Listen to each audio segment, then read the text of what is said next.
Welcome to another edition of the SprintCarUnlimited.com Deep Dive presented by Dottie's Family Market in Dover, PA. Joining us on the show this week is Central Pennsylvania car owner Sandy Kline. Before we get to Sandy, Dottie's Family Market in Dover, PA is your one-stop shop on the way to the races. They have fresh-made sandwiches and subs with all the fixings, perfect for a night at the racetrack. Dottie's has everything you need in one location, including a full-service deli, wide selection of groceries, and gas. If you're looking to dine in, head over to the Hive Coffee House and Cafe for a great sandwich. There is also a seasonal greenhouse on site, and coming soon, Dottie's Crab House, where you can dine in for fresh seafood and all-you-can-eat Maryland crabs. Head over to the corner of Canal and Bull Road in Dover, PA.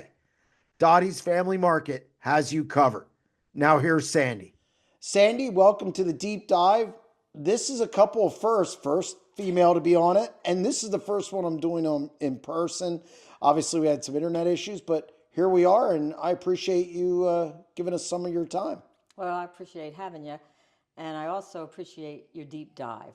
I have to admit, I've watched just almost all of them, and when you're in the pits and you talk to these people, the deep dive interviews tells you a lot more about those people. I enjoy them. Well, I appreciate that, but now you're the subject. That's scary.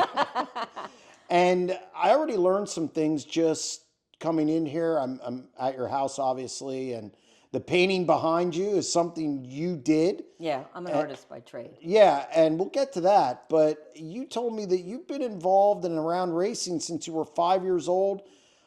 How did you kind of fall in love with this sport? My dad raced.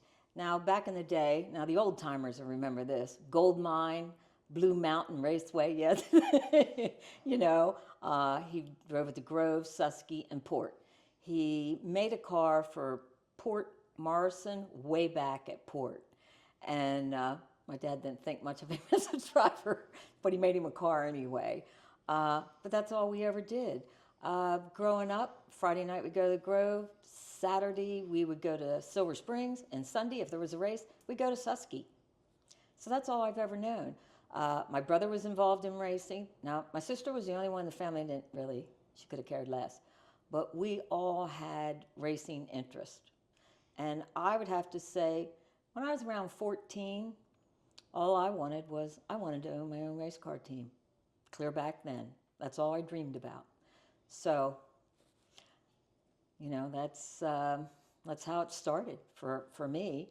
My brother's on our race car team now, Brian Mullen, and he had Kenny Weaver and Jeff Smith and Dale that he worked with. Well, those two, Kenny and Jeff, were late model guys, and they all won championships with him. He went to Dale. He was with Dale in his championships. Then we came on board due to the fact that Dean, at the ripe age of 17, decided that he wanted to race motorcycles. And he came home one day and says to me, "Oh yeah, I want to do this." And I'm thinking, there's no way. So I casually said, "Well, that's not going to work. I'd sooner put you in a sprint car." 2 weeks later, we had a sprint car. Now that's you and Jim. Yep, me and Jim. And you guys also had J&S Fabrication. I think Yes. people, they see it everywhere, but don't know. I met Jim literally at Silver Springs Speedway. I was a photographer, and he was renting a car, and I'm going down 81 one Saturday night. Now, I knew where they were going because they were hauling a race car. They had no idea where I was headed. So when we got up to get in, Jim turned around and said, "How's that Corvette?" I had my Corvette with me. He goes, "How's that Corvette run?" I said, "Okay." And that's all I said to him. 2 weeks later, he asked me out, and I said no. My father always brought me up, you say no first. If they really like you, they're asking again, which he did. Guess where we went on our first date? Williams Grove Speedway. I was in. That's great. And so you bought a car. Bought Dean a car. I think a lot of people don't understand. I know a lot of our friends didn't understand this. When he built J&S, that was the start. We built that company so we could own a race car team. 12 years later, we had a race car team. Jim was the kind of guy, if you're going to do it right. And all my life, I saw people lose their home, get divorces over a race car. It's not how you plan it. So that's why we started J&S Fabrication. Well, I'd say it's worked out in every facet. So Yeah. Dean's in the car. Dean's in the car. How long was he in the car, and what made him get out of the car? He started in 2001. Lance, we took him out of school for a Friday and left him go to the Grove, and Lance was there. So he made all his laps, and Lance was timing him. And I remember Lance coming up to me and saying, how long has he raced? And we said, never. And he thought the times were pretty good. Dean was really observant. He knew the sport, too. He was a car guy, and he was a drummer. So his reflexes were really good. And I think that actually helped him drive better because of his drumming. And he was really a good drummer. I know he got a win at Williams Grove in a 358? Yeah, he got us our first. You know, it's funny. People ask me what the best race of my life was.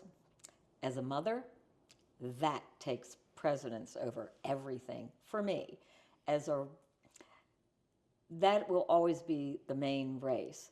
And it's funny because my second, I know we won a lot of stuff, but when you win your first World Outlaw race, was big. And Jason Johnson was in the car. I will never forget that night as long as I live. It was great. You know, I'm standing there thinking, oh my gosh, we won an outlaw race, us. Oh, we're going to get to Jason as well. We have a lot to cover. And so Dean gets out of the car. What was the reason for that? And what was kind of your next big decision once he got out of it? Dean got out of it in May of 2002. Here again, he was going to college at night, still in high school, driving a race car, had a girlfriend, and yet was in the Reading Drum and Bugle Corps as a drummer. Nope. Something had to give. And I think when you're that young, you have all this going on and stuff. So on the way home one night, him and I were driving home, and he said, Mom, I think you and Dad might get mad. He said, I don't think I want to do this anymore. Oh, the mother in me was going, oh, yes, thank you, Jesus. The racer in me was, and then Darren came. Darren Eash came. We called him up. He took the ride, and that was awesome having him on board. We learned a lot from him. He really didn't want to stay in the 358s, so he was actually my first 410 driver also. That's how we got into the 410 bracket with him. So that was great too, you know. And we're still friends to this day. Fact is, probably 3 weeks ago, we just had a long conversation. So, you know, when you come on our race car team, for me, I don't care who you are, it's a family thing. So once you're in, it's family. And I don't care if you get out, I still consider it a family thing. It's like the mob. Sort of. So from Darren, who was next? Well, that's when we called Kenny Jacobs. Well, Kenny didn't know us from Adam, and the story that Kenny tells about Jim is pretty hilarious.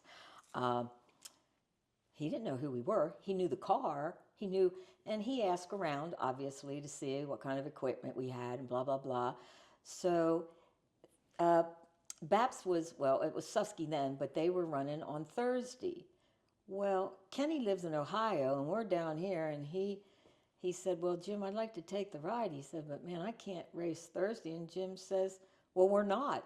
And he said, oh, that was that he was in then.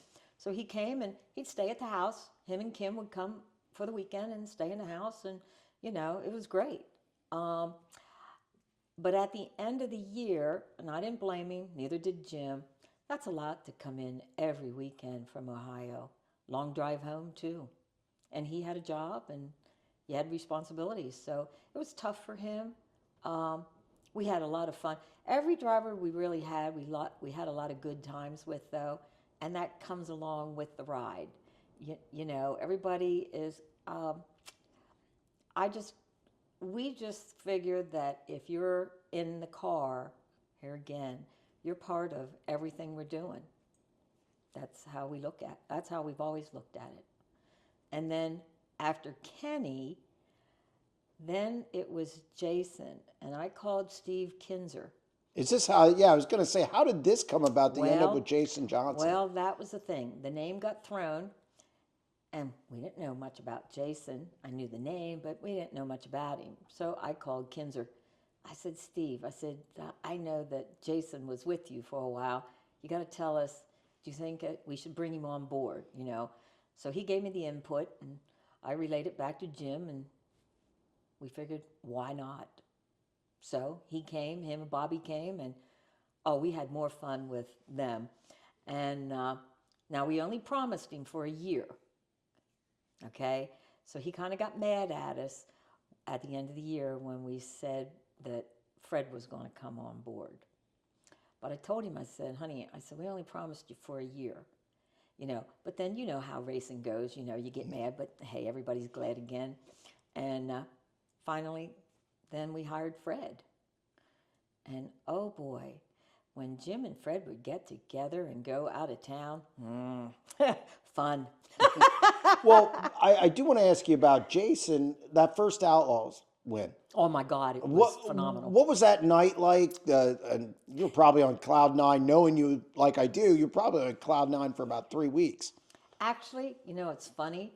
Here's the type of person I am as a racer. I'm thinking already about the next time. Can we do this again? You know, the celebration is, here's how I look at it. You want to race a big race, you take it, but the next morning, it's back to normal because you have to think about the next race you're going to. I've always thought like that. Most people don't get me. I am just a gearhead. I'm a car girl, out and out. I really don't like to do anything else but cars. Well, you did do something else, which we'll get to as well. Oh. But that'll wait. So you get Fred in the car, and you're getting a guy who won, God, with the Apple Everything. car, and then with Al Hamilton, all the races. I mean, expectations had to be high on both ends on that one. Yeah, it was. You know, I think sometimes, well, you know Fred. Fred's Fred. You gotta really understand him and how passionate this man truly is to this sport, though. And you realize that after you're around him. And I think he's just a big teddy bear in disguise myself. He's a good man. But here's what I loved about him. If something went wrong with the car, he just didn't pull in and go, okay, we're done for the night. Everybody was thrashing. I have watched people pull in and they don't even want to try. Well, that wouldn't be me. You got to try it. You might have a little time, but you might make it work. And he was a thrasher. That's what I loved about him. Fred's one of the most dedicated racers deep down I probably came into contact with, other than probably Greg. Because Greg would do the same. He just wouldn't pull in and go, oh.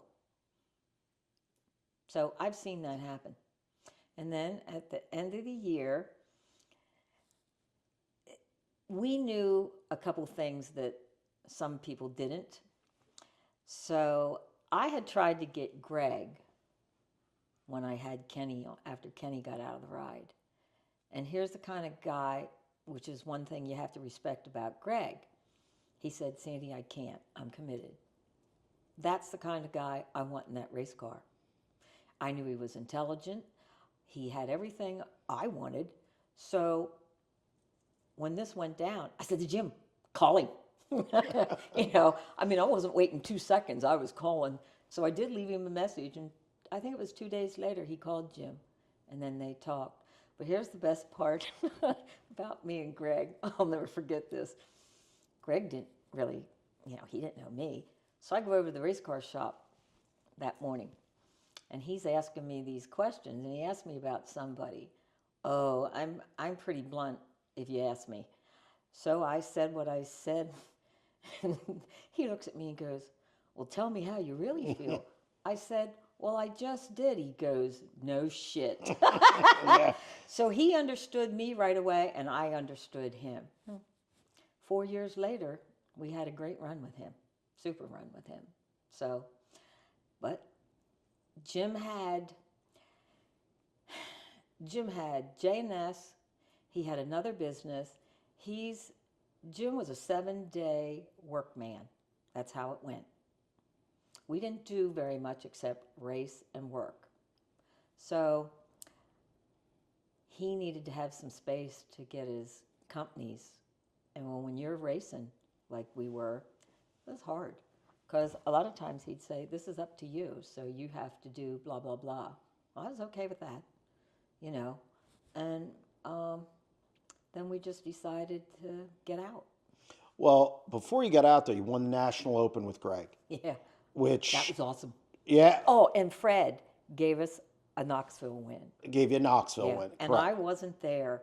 I had a health issue, and I was not allowed to fly. So I was like, I'm at home. I'm seeing this, and I was just totally losing it. Because the first time we took Kenny to Knoxville, when he drove for us, they're on the 4 breaststroke. I'm at home bawling because I can't be there. Because here again, I have a health issue and I'm not allowed on an airplane. So it was like, oh, you are kidding me. It was ugly. You should have rode in a trailer. Well, at the time, we weren't sure where my health was, so right. We had to let it go. But I was truly disappointed. So I really never got to Knoxville until we took Kenny the second time. And if it wouldn't have been for Jerry Regal, I'd have never went. And he's the one who said, Sandy, do it. The wins, you have a lot of wins. And I know the one with Dean, the first one, is obviously for a mother's most. Yeah. What if you had to pick another one where it wasn't mother related? Which one would stand out the most to you? Because there's been Outlaws wins with obviously Jason, the Knoxville win with Fred.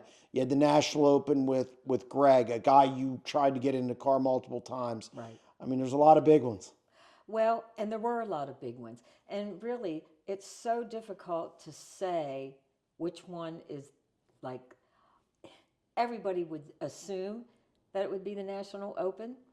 But believe it or not, for me, it still boils down to that first World of Outlaw win.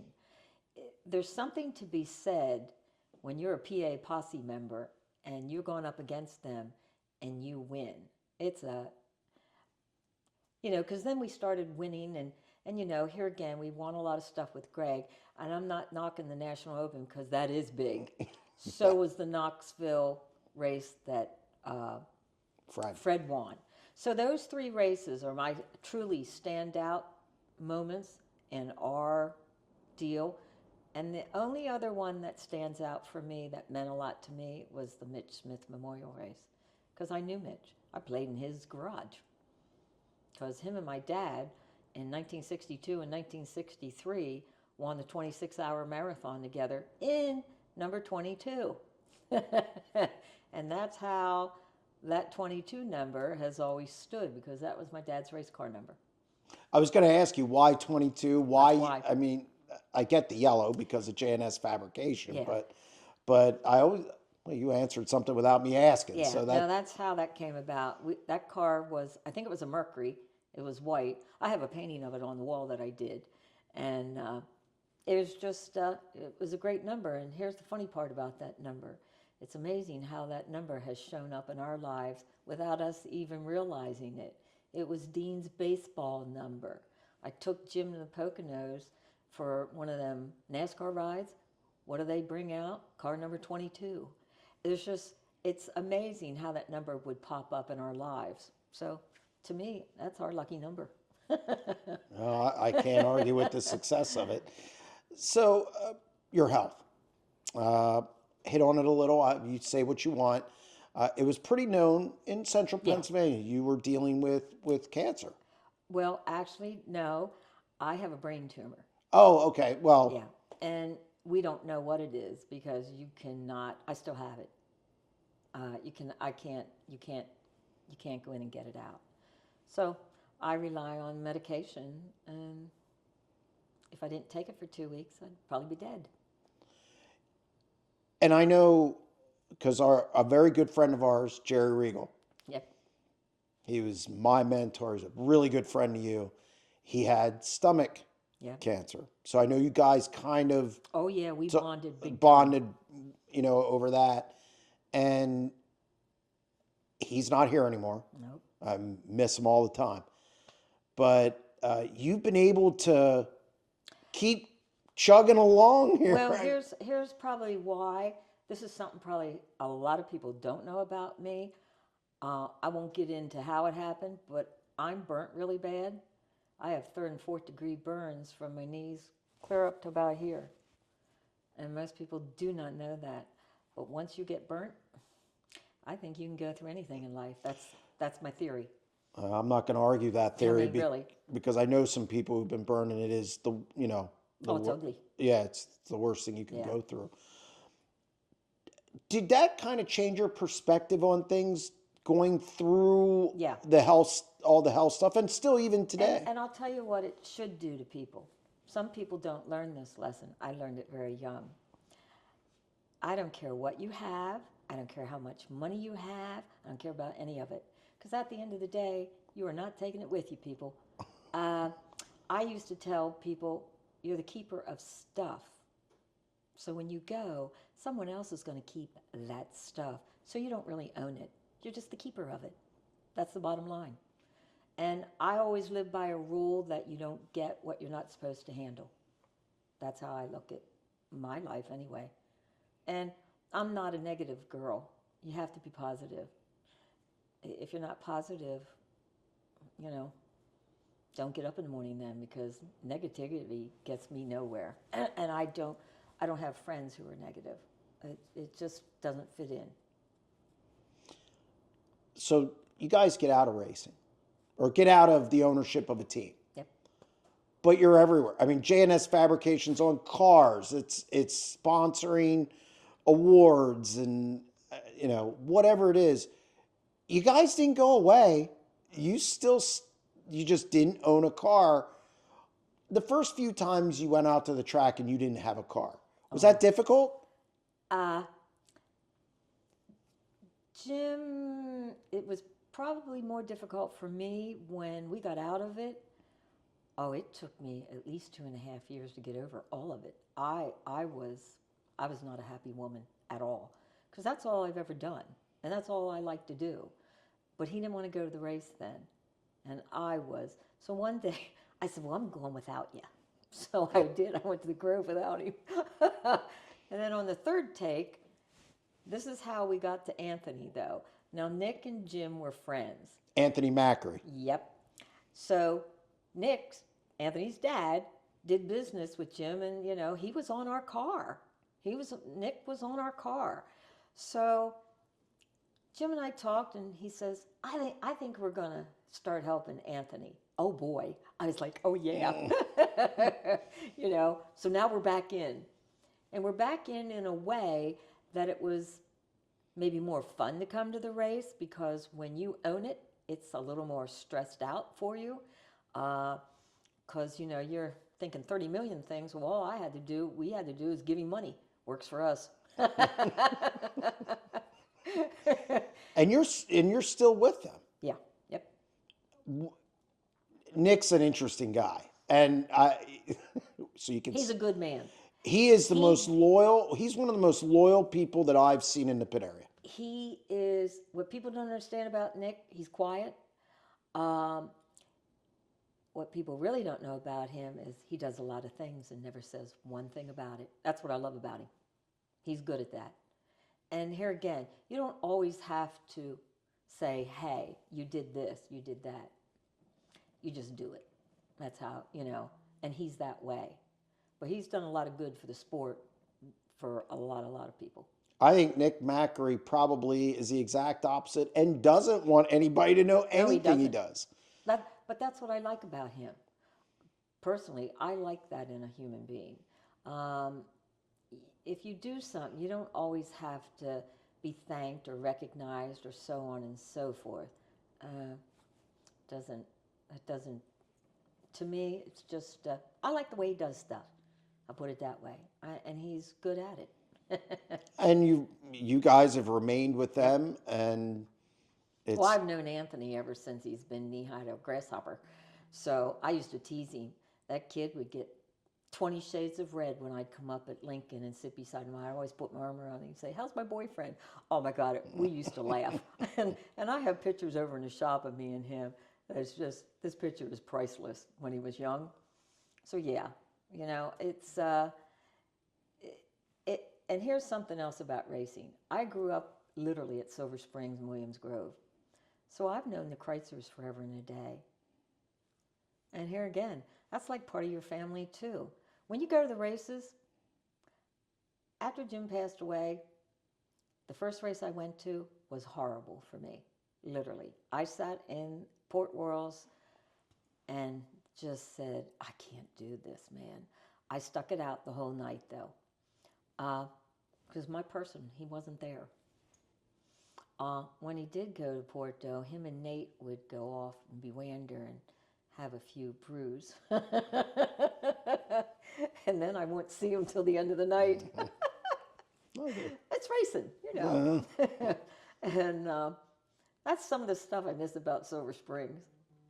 Man, after Silver Springs would end at the night, people would have beers and people were jolly. And sometimes you'd end up there till morning, till the flea market people would come.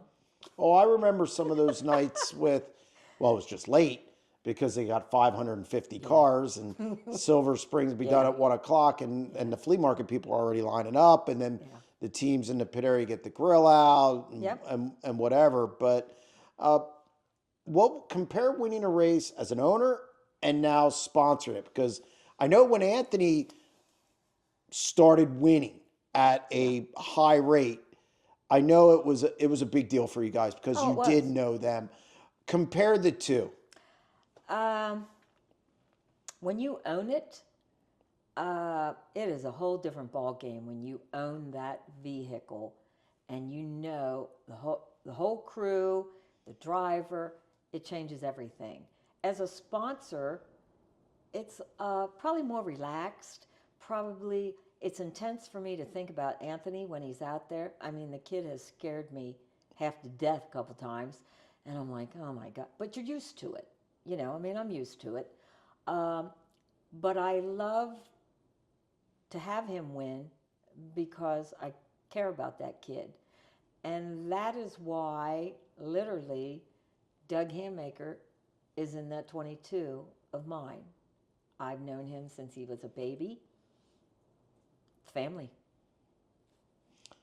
So obviously, you guys are sponsoring stuff. You're involved on different cars. Some more than others. Always you see J&S everywhere. The Warrior Award at Port Royal. Recently, obviously, your life changed. Yep. Jim passed away. I was when I heard it, I was shocked because I wasn't aware of everything going on. Most people didn't. Jim and I are pretty low key about, we wanted to keep it private. He did not want a viewing. He did not want a funeral. I think he did that for me because we had a little discussion about it. I couldn't have handled all the people, and they would have come, and I wouldn't have been able to deal with it. So we low-keyed that whole thing. That's the way he wanted it. I didn't say it was right, but he did that so I wouldn't have to deal with all the stuff. And then I had a celebration of life for Jim about a month later for the people who I knew. He had wrote some people down, and I thought, and my son, I had to do that for Dean too. Mm-hmm. It was very tough on Dean also. Jim had Lyme disease, for about 8 years. And I never, I mean, Most people didn't. you guys, and look, if I don't find out, that's doing something, because I could write a book with some of the stuff No, I find he out. had Lyme. It was untreated for the first 2 years. We didn't even know he had it. And then it treated, but along with Lyme, there are 17 different virals that you can get with it. Jim had two of the worst. Dean has Lyme. He had 2 viruses too. But Dean did better than Jim. What happens is you get brain fog, it's called. Well, Jim had brain fog off and on all those 8 years, but one day it was just different, and I said, you need to get to your Lyme doctor. So we went down to Shippensburg. I didn't see him getting any better. So then we went to Arizona to a Lyme disease clinic out there. That didn't do much good either. Then, hey, you're trying to do what you can. Then he went to North Carolina to another one. That wasn't any good either. And I was at my brain doctor, and I said, hey, do you know any Lyme disease specialists? Upstate New York. 2 days later, we were upstate New York. He came home. It was a Friday. I called him on the phone. Something to me. I said, get dressed. I'm taking you to Hershey Med. Well, he got all wound up and upset. I said, just be ready. I'll be there in 15. Took him in around 10 o'clock, and at 4:45, they said, stage 4 glioblastoma. They gave him 14 months to live. He lived 3. And for his sake, I'm glad he didn't last 14. He'd never, he wasn't afraid to die. I had to ask him. But you'd see the deterioration. You know what his biggest problem was? He couldn't do anything. That's what did him in. He could not, Jim, when ask Fred how Jim worked. Anybody that knows Jim, that's the first thing. Hey, at this celebration of life, that's all I heard. They never, had met somebody that worked. Christmas Day, where is he in the morning? At the shop. Okay. They say happy wife, happy life. How did you? Sometimes I wasn't happy. That's all he wanted. He was a workaholic. Literally, he was a workaholic. He even told me a couple of times, I think I should talk to somebody. Go for it, man. But he wouldn't do it. It's hard when you work that hard. He was never going to give it up. And I was used to being literally alone. But I was okay with it. I'm a big girl, and I'm very independent. So, it worked out, and it was what it was. But one of his good friends had the same cancer 3 months ahead of Jim. And Jim died in February, and his friend died that Easter. And it was February of 2024. Mm-hmm. You mentioned going to the races after. I don't know if I could have done that. I mean, how difficult was it for a while? I remember seeing you, and I know I said something to you, but I'm the girl who I try not to show my feelings. Yeah. I've learned how to be tough. So sometimes people might think I'm not heartless. I just don't show it. I try to keep that, but it was, the first race was horrible for me personally. I'll tell you another race that was really hard on Dean and me. Last year, I had that $22,000 Jim Kline Memorial race. Yes. Oh, brother. I think I got in my truck. I went by myself. I told Dean, Dean brought the car home. And was not a good ride. The whole way home was not a good ride. But you have to start moving, because if you don't, then you're going to wallow in what? Everyone's going to die sooner or later. It's ugly, but you have to deal with it. So other than trying to, what I'll call piss and moan, I needed to get myself together and put on that face that says, hey, I'm okay. I really wasn't sometimes, but you just do that because people don't want to hear it, you know. So the last year you've been, doing the same things. You kept all the Oh sponsorship, yeah, all had the to. sponsorships going, Yep. and I think that maybe surprised people. Didn't surprise me, but what did surprise me is you got back to owning a car again. Okay, you didn't know that Well, this I'll was, tell you how this went down. yeah, because it's not a good business No, decision. I know.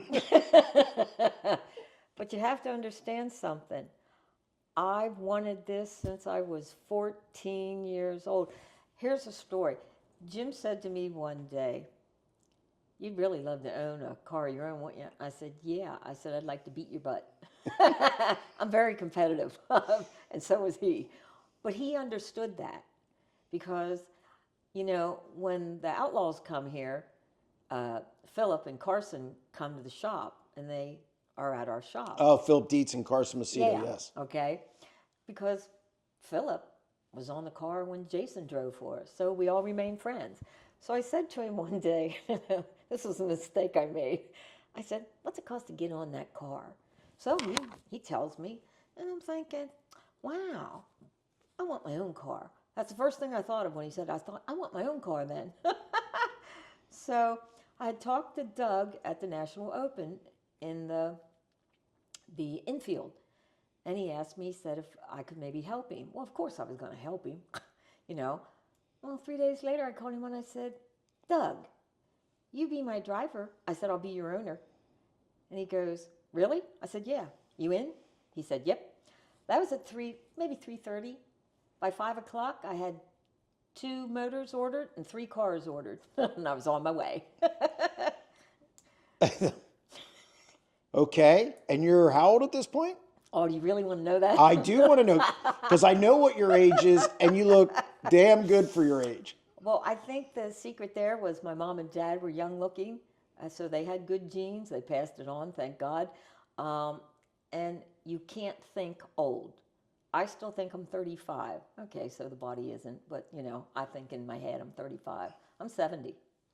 Yeah, you don't look, and you've had no surgery. Oh, good God, no. So, just so people know, we gotta be No, specific here. I have had no surgery. No, again, I was sitting here. I was actually sitting across. I saw you. We tried to do this over Zoom, and we couldn't make it work. So I drove out to your place, but I was sitting on Zoom going because Colton Gauss told me, he's one of the reasons that I wanted to do. He's told me some stuff, obviously, and we always keep stuff private, but I wanted to have you on. It's an interesting. Plus, I know your history a little bit through Jerry, but he said you were 70, which I didn't know.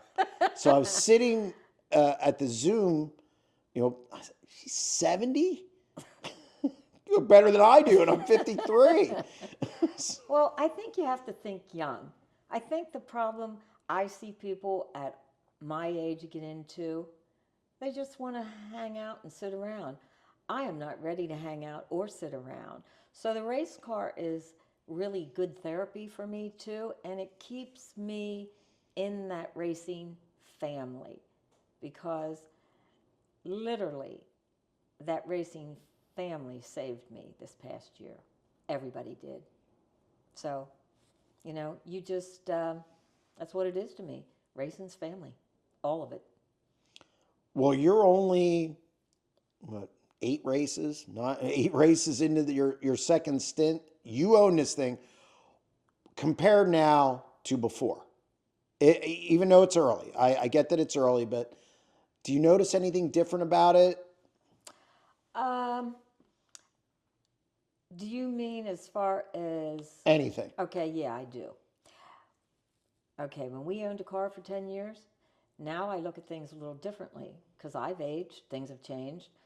Um, I, what I, one thing I see I don't like, the young guns that come on, you got to have them, or there'd be no sprint car world. But they don't get certain things. They don't get that you have to be friendly with fans. They don't get that you have to show up and sign those t-shirts. Take those cars to some of these events because they need that. How is a kid going to go, oh, well, we can't do this, or we've never met him, or blah, blah, blah. Alan Kreitzer and I had a long talk. June 22nd, he's inviting all the racers to that EMMR thing for 3 days. It's on a Sunday. They are allowed to bring their merchandise and sell it. Well, why wouldn't you show up? Half those kids have never been at EMMR. Well, that's your history there. You need to learn it. You need to understand. It's not just about racing. I loved when Steve Kinzer would come in. He understood the game. He would be the last person to leave. He'd sign every single autograph. That's what makes your fans. That's what makes you come back to racing. So I think it's gotten a little, maybe, I don't want to say impersonal, but the younger ones, they just want to get in and drive. Well, there's more to it than that. As an owner, my driver gets that. That's why I chose him too. He understands. We've gone to 2 shows already this year. I'm probably going to the Hershey thing with Greg's car. I'll sit in the old timer section. We're gone to the thing that EMMR is having. That's what you have to do to support the whole scene. It's just not about driving a car. And I think some of the younger people need to go to EMMR and really see what's there, because that's your history. You might be in there someday. I want to know that I'm giving Greg's car back to EMMR. I just have another car I bought, and it's someone else's. And when I leave this earth, that will go to EMMR too, because that's important. That's history. You can't have history if you don't show up and do stuff and promote your sport. I'm all about promoting sprint car racing. Well, you've definitely done a good job with that. Now, Doug, he's been in the 358s a long time. I like Doug. I think Doug. I'm gonna say he's better than his dad. That'll make him mad. And if I can make Dale Hammaker mad, I'm doing something good. But no, Dale's great. But Doug moves up 4/10. Obviously, there's a learning curve. Yes, there is. You brought in Eric Prutzman. Yep. Who anybody watching this should know who Eric Prutzman is. 5-time World of Outlaws champion crew chief, high limit championship crew chief. He was with Brad Sweet. What was behind that decision? And, because it's not something you see done a lot. It's a short-term thing. Yes, it was. I knew it would be short-term going in. But you got to grab a hold of someone like him and say, hey, we need help. When you're in a 358 team and you jump into a 410 team, way difference. I let the guys go for a couple weeks. I wanted to see how things rolled along. I saw things I didn't like, things I did like. So Dale's brother Gary, we were at Babs, and he says, we're in trouble, Sam. I said, yeah, I know. I saw that right away, too. But you have to understand that this is a 358 team.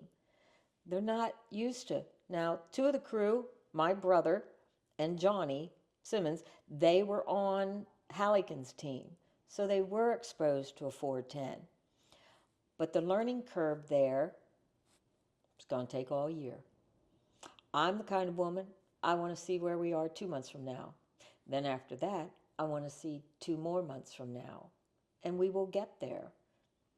And I know that going in. I'm not expecting anything. What I'm expecting is the crew to be together, which they are, because now it's about Doug. And of all the people I've known, I wanted to give Doug this ride because I do know him. I know his ethics. I know his background. And he gets it. He gets the sport. And he will take the car anywhere to celebrate and show people a sprint car. That's how you get fans. That's how people come to the races. And he gets it. and he learned that from his dad. So when you grow up with racing, it's a whole lot different than just showing up when you're a teenager. He grew up with it. So it makes a big difference, I think. And I'm not a browbeater, and none of the drivers. At the end of the day, okay, let's go home. Jim would be moaning and groaning on the ride home, and I'd say, get over it. We race tomorrow. Tomorrow's another day. That's how I look at it. Because that's the only way I know how to look at it. And bringing Eric in is giving Doug the best shot possible. Well, he's giving the whole crew a shot because he has knowledge that they don't. So he's showing them and trying to make them all understand every aspect that they need to double check, triple check, keep tabs on. My brother has notes from 30 years ago. I mean, people can't believe that, but he doesn't throw anything away. But those notes help him. And so I made all the guys write her down, because you're not going to suck all that in and remember it all. So write it down. And that's how you learn. So I know we're on a learning curve. Oh, trust me, I got a lot of static. People going, what are you thinking? And all I'm thinking is, yahoo, I got a team. So going in that, how long do you want to do this? I mean, I'd like to try and do this at least till I'm 75. I mean, if all goes well, I'd like to do that. Who knows? You know, as long as I see the team progressing forward, I'm in it.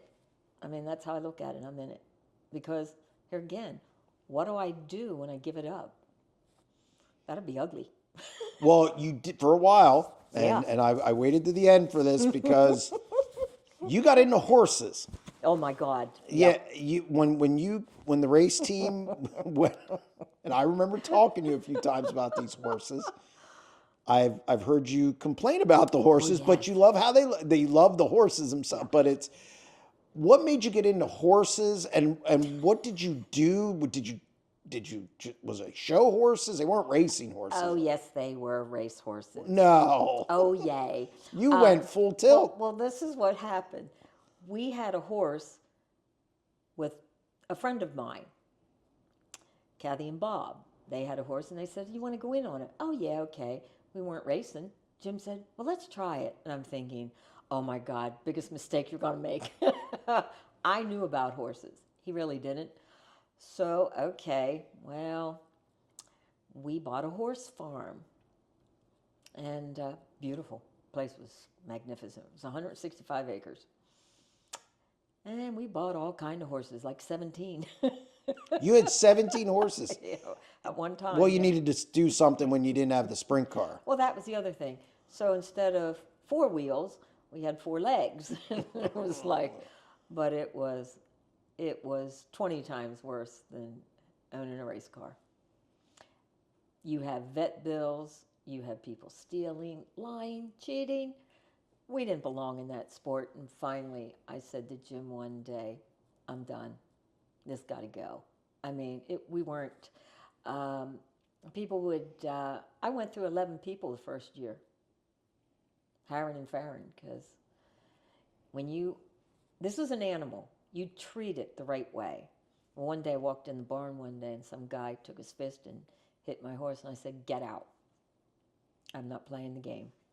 So I had 5 horses left when someone came and wanted to buy our horse farm in a day. Well, we weren't ready to sell it in a day, but we found the house we live in now, and it's only like a cornfield away, literally.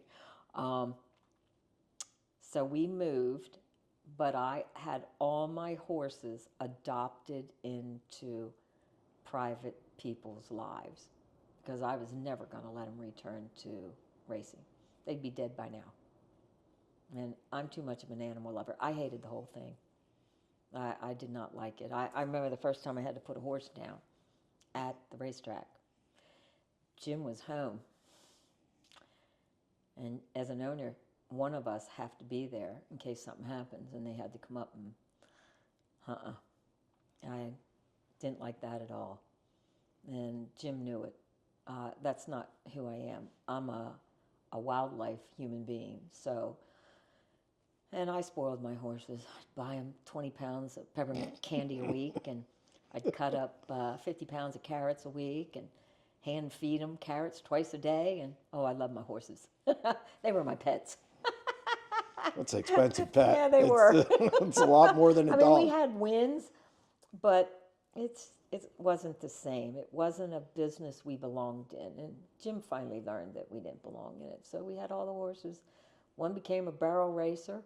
My big horse, Wild Willie Dean, was his name.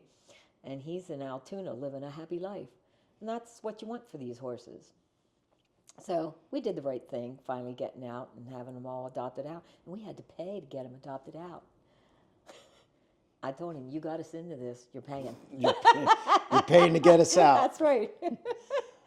So you're 70 years old. You own a 410 sprint car team. You have Doug Hamaker. You're doing everything you can to bring him up to speed. Saw improvement at Babs Motor Speedway this week. He led a lap. Yep. Are you pleased with the progression? And I'm not going to hold you to this, but I mean, is there a point, look, where you expect wins? I mean, because let's face it. Yeah, because I am competitive. Yeah, I mean, and sooner or later, yes.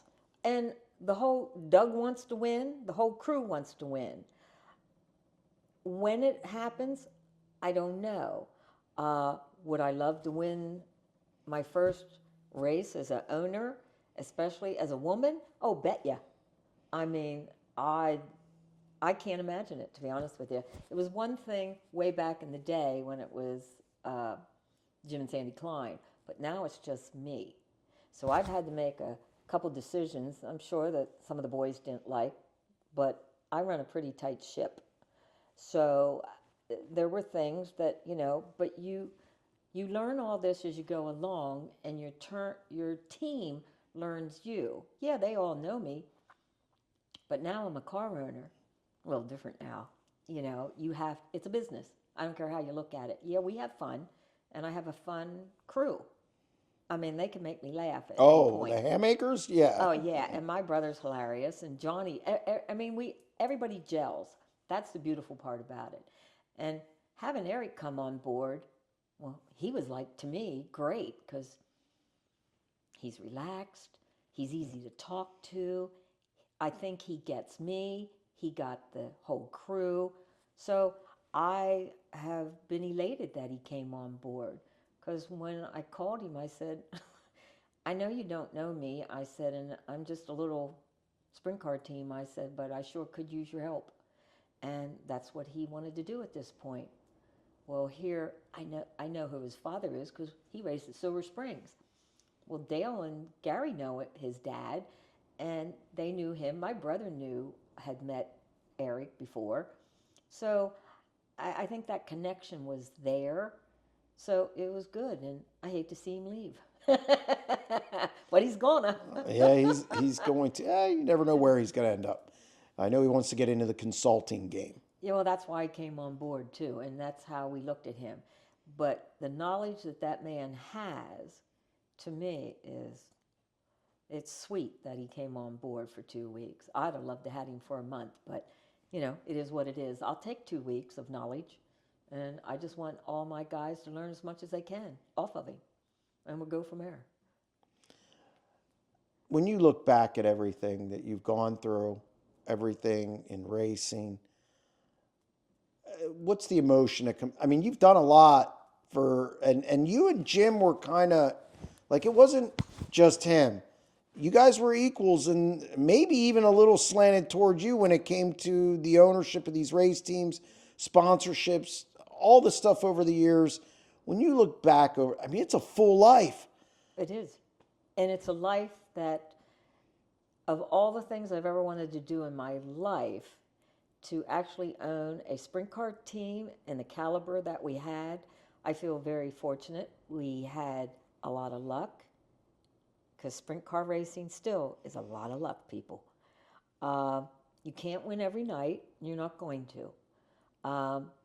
Look at Gravel right now. He is on a hot streak. I mean, other than Larson, that man got it together. His whole crew got it together. So that's the other thing, you know. But if you work hard, it'll come to you. And if you want to learn it, it'll come to you. But you have to want it. I want it. I think my crew wants it.